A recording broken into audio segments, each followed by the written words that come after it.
ఈ ఆధ్యాత్మిక నగరాన్ని గంజాయి రవాణా కేంద్రంగా మార్చిస్తారు స్మగ్లర్లు.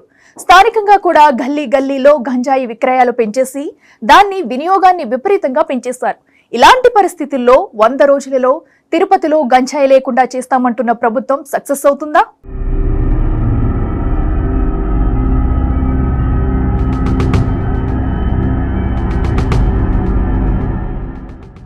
గత 5 సంవత్సరాల కాలంలో గంజాయి అక్రమ దందా పెరిగిన ప్రాంతాల్లో ఉమ్మడి చిత్తూరు జిల్లా ఒకటి.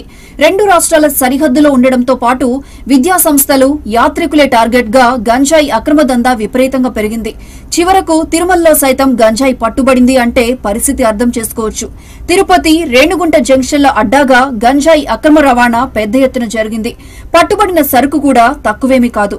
దీనికి తోడు పలువురు యువకుల్ని తమ కంట్రోల్లో ఉంచుకోవడానికి వారికి గంజాయి అలవాటు చేసి తమ దందా నడిపించారు వైసీపీ ముసుగులో ఉన్న స్మగ్లర్లు.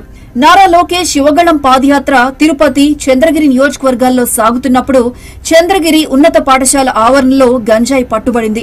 పాఠశాల ఎదురుగా ఉన్న ఓ దుకాణం దీనికి అడ్డాగా మారిందని ఫిర్యాదులు వచ్చాయి. అప్పట్లో వైసీపీ నాయకుడే ఈ దందా నిర్వహిస్తున్న ఆరోపణలు వెల్లువెత్తాయి.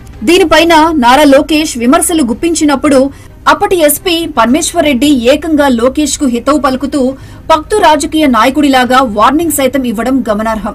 చంద్రగిరి ఉన్నత పాఠశాలలో చదివే ఓ అమ్మాయిని గంజాయికి బానిసగా చేసి అమ్మాయిని అనేక రకాలుగా ఇబ్బంది పెట్టారని అమ్మాయి తల్లి లోకేష్ కు ఫిర్యాదు చేయడంతో అమ్మాయికి ఎన్టీఆర్ ట్రస్ట్ ద్వారా చికిత్స అందించారు. ఇలాంటి ఘటనలు అనేకం జిల్లాలో జరిగాయి.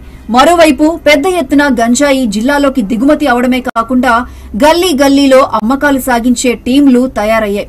తిరుమలలో అయితే కొంతమంది తట్టల పేరుతో వ్యాపారాలు చేస్తున్న వారు గంజాయి అమ్మకాలు సాగిస్తున్నారంట. ఇక తిరుపతిలోని మెజారిటీ డివిజన్లలో అప్పట్లో వైసీపీ కార్యకర్తలమంటూ రౌడీ రాజ్యం చేసిన యువకులు గంజాయి విక్రయాలతోనే లక్షాధికారులయ్యారు. విద్యా సంస్థలే టార్గెట్ గా గంజాయి అమ్మకాలు సాగించారు. తెలుగు రాష్ట్రాల్లో హైదరాబాద్ తర్వాత అనేక విద్యా సంస్థలు ఉన్న ప్రాంతం తిరుపతి. యూనివర్సిటీలు 5, ఉన్నత విద్యా సంస్థలు 2, ట్రిపుల్-ఐటీలు 2, పాకశాస్త్ర యూనివర్సిటీ, మెడికల్ కాలేజీలు 5, పాలిటెక్నిక్, ఇంటర్ కాలేజీలు లెక్కేలేదు. ఈ విధంగా సుమారు 75,000 మంది పైగా విద్యార్థులు తిరుపతి చుట్టుపక్కల ఉంటారు. వీరిని టార్గెట్ గా చేసుకుని అమ్మకాలు సాగించారు గంజాయి స్మగ్లర్లు.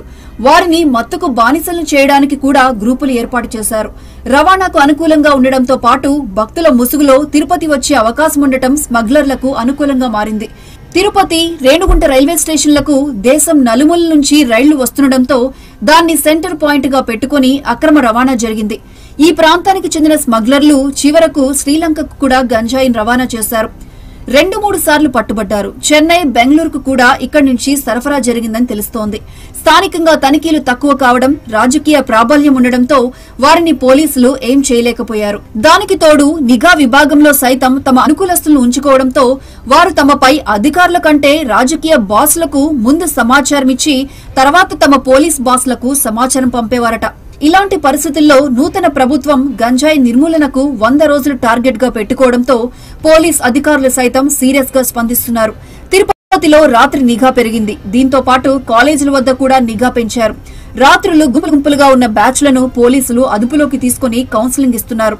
గతంలో రౌడీజం చేసిన బ్యాచ్ కౌంటింగ్ తర్వాత అజ్ఞాతంలోకి వెళ్లిపోయింది. వారి కోసం పోలీసులు సెర్చింగ్ మొదలుపెట్టారు.